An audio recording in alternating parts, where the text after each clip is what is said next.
E agora o nosso encontro de todas as segundas-feiras com o professor Delfim Neto. Professor Delfim Neto, e o Fundo Monetário Internacional, hein? Recentemente, sua diretora-gerente, a Kristalina Georgieva, em mensagem ao G20, alertou que, com as dificuldades que o mundo todo está passando, é possível que haja uma recessão até maior do que aquela de 2009. Mas ela acenou com uma recuperação já em 2021 e que o FMI estaria já se preparando com trilhões de dólares para socorrer a economia desses países. Ela falou para o G20. Eu não sei como é que ficamos nós, emergentes, diante desse quadro todo aí. Como é que o senhor vê a atuação do FMI nesse momento? Bom dia. Bom dia, José Paulo, bom dia à mesa, bom dia ao Brasil. No fundo, o FMI está tentando um protagonismo que seria muito importante.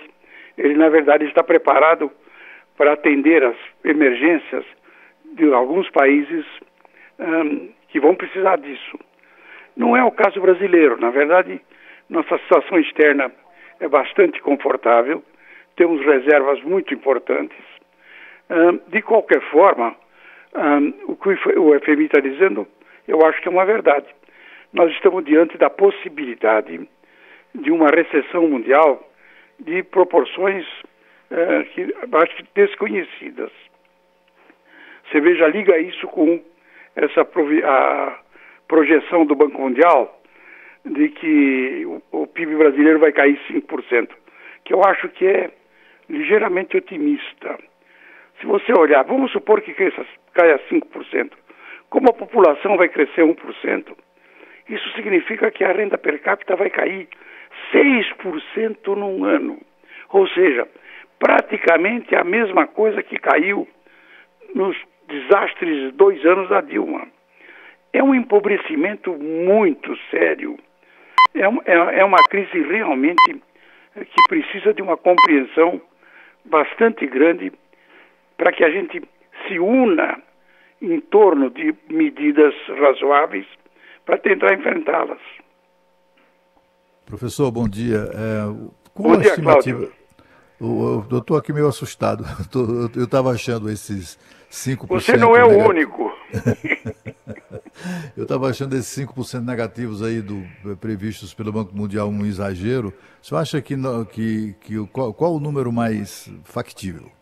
Deixa eu te dizer, Paulo, é tudo chute. Cláudio, isso tudo são aproximações. Desde o início, o economista pode falar pouco sobre isso, porque esses são fatos, e você só vai conhecê-los depois deles acontecerem. Mas você está diante de um fenômeno muito raro e que você só encontra em livros, textos.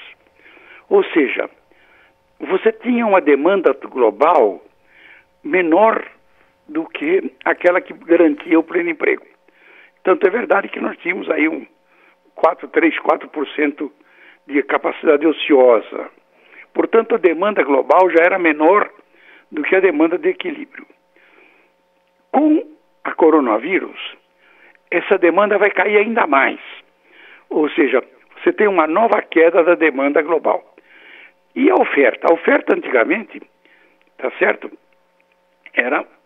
Estava razoavelmente no seu ponto, digamos, adequado. Mas, com o coronavírus, você vai ter uma redução muito importante da oferta global. O que qualquer economista pode dizer para você, e é só isso, o resto tudo é chute, é de que você vai ter uma enorme recessão acompanhada de pressões deflacionárias. E é isso que nós estamos assistindo. Quer dizer, o modelo, mesmo na sua generalidade, ele indica a direção do fenômeno, não te permite calcular, digamos, o efeito quantitativo. Mas aqui é uma questão de intuição.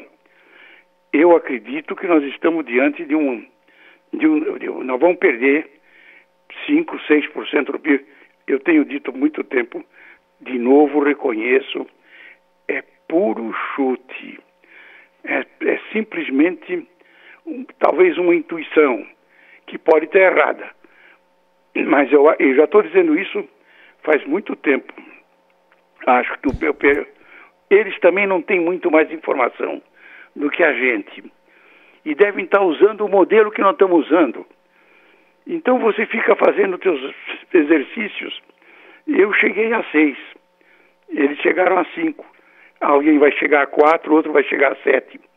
De qualquer forma, Cláudio, eu acho que nós temos que contar duas coisas.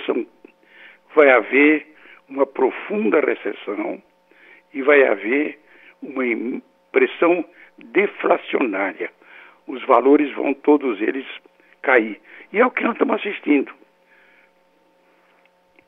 Professor, lá em Brasília tem uma briga ferrenha desde a semana passada, que deve continuar essa semana aqui, por aquele projeto que prevê um alívio para estados e municípios. O ministro Paulo Guedes disse que a Câmara está querendo jogar para o colo dele uma conta de mais de 200 bilhões de reais que ultrapassa 2020 e vai ficar pendurada por muitos e muitos anos nas costas dos brasileiros. O presidente da Câmara disse que a conta não é essa, que é de 30 bi, que não é bem assim, que não tem o que fazer.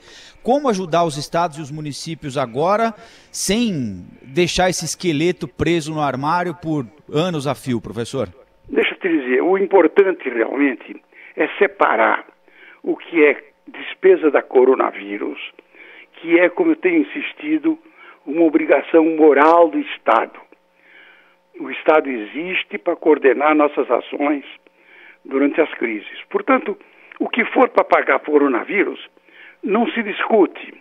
Aliás, você está com um cheque em branco aberto. Ninguém mais discute isso. Nem o Ministério da Fazenda, ninguém. O que está sendo proposto é uma coisa diferente.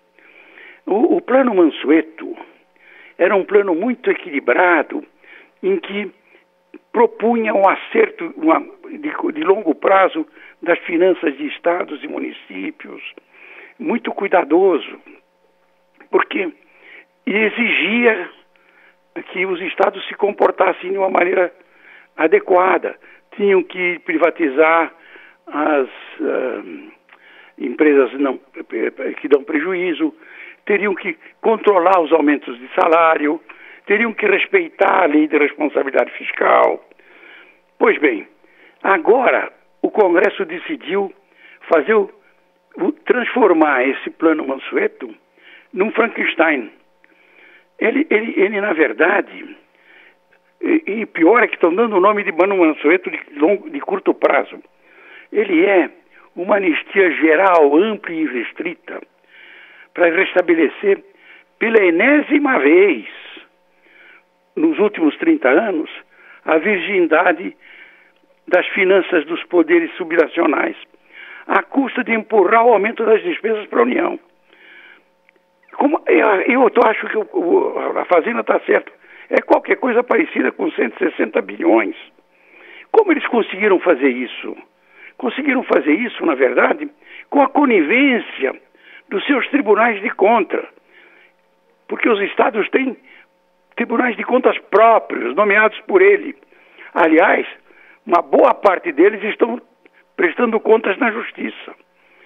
Portanto, você não pode, em um instante, anistiar todas as violações que eles se realizaram nos últimos 30 anos por conta do coronavírus. Quer dizer, isso é aproveitar um movimento gravíssimo para resolver problemas que não tem nada a ver com o coronavírus. Professor Delfim, bom dia. O Pedro, queria perguntar para o senhor aqui se tem se já dá para fazer comparação desse momento que a gente está vivendo com algum momento, algum período histórico do Brasil ou do mundo. O senhor que passou por tantos momentos aí diferentes da história brasileira e é estudioso da história mundial, dá para comparar essa pandemia do coronavírus com alguma coisa, professor Delfim? Pedro, essas pandemias, essa deve ser... Eu não posso ter o número certo, mas registradas pandemias dessa natureza, mais graves, menos graves, frequentemente muito mais graves, nos últimos 50 ou 60 desde que o homem começou a se instalar nas cidades, domesticou alguns animais, passou a comê-los, passou a usar esses animais como alimento, e os bichinhos dos animais passaram para o homem. Essas pandemias fazem parte da própria história do homem. No nosso caso, essa é uma coisa nova, com, digamos, uma capacidade de transmissão muito alta. É sim uma coisa séria. Agora, basta usar o que aconteceu, digamos, com a gripe espanhola no Brasil, onde morreram milhões de pessoas. Não é uma coisa tão, do ponto de vista histórico, uma novidade. Elas acontecem e elas são parte da própria história do homem. Nós, na minha opinião, digamos, eu tenho 92 anos, eu nunca vi uma coisa parecida como essa. Aliás, na gripe espanhola, acho que foi 18, eu não tinha nem nascido. Mas a imprensa, se você lê a imprensa da ocasião, você vê as mesmas discussões que nós estamos tendo hoje, em que um sujeito era contra a vacina, o outro dizia que tinha que ficar em casa, o outro dizia que não tinha que passear, de forma que a história se repete e nós não aprendemos. Professor Antônio Delfim Neto, toda segunda-feira aqui com a gente na Rádio Bandeirantes. Obrigado, hein, professor? 92 Muito anos. obrigado. Tá bem, hein, professor? Fiquei até emocionado agora quando o senhor falou a sua idade, viu? Você faz uma coisa. Vocês também se cuidem, viu? Pode deixar. Tá bom. Até segunda que vem, professor. Até segunda, se Deus quiser.